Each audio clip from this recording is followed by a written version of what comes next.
असते। याबाबत नाना पटोलेंना विचारले असता हे म्हणाले की शरद पवार किंवा उद्धव ठाकरे असं म्हणाले तर आम्ही काही आपल्या निर्णय घेऊ, अन्यथा आम्हाला याच्यावर विचार करण्याची गरज नाही, नंतर करू। बरोबर आहे। 2019 साली मीच म्हणालो होतो उद्धव ठाकरे मुख्यमंत्री।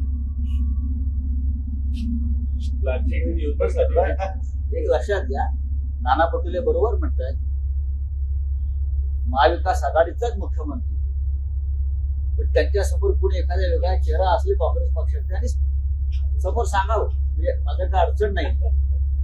काँग्रेस पक्षामध्ये जर काही चेहरा असेल या आमचा मुख्यमंत्री पदाचा चेहरा आहे तर नाना पटोले यांचा चेहऱ्याचं आम्ही स्वागत करू। महाआघाडीचं सरकार येणार आणि बनणार मुख्यमंत्री तो महाविकास आघाडीचाच बनणार आहे। त्यामुळे आता असं आहे की त्यांनी काय म्हणावं किंवा आमच्या कार्यकर्त्यांनी काय म्हणावं याला महत्त्व नाही। आम्ही ज्यावेळेस तिघं एकत्र बसतो त्यावेळेस आम्ही ठरवतो की नेमकं काय घडणार आहे। पण संजय राऊत पुढे असे बोलले की काँग्रेसचा चेहरा असेल तर त्यांनी सांगावं, लोकप्रिय चेहरा सांगावा।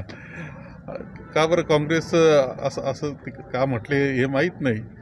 आमच्याजवळ चेहरे आहेत, काँग्रेसची ताकद आहे आणि वस्तुस्थिती आहे, त्यामुळे तसं म्हटले की नाही हे मला माहीत नाही। कदाचित ते असं बोलले असतील असं मला वाटत नाही।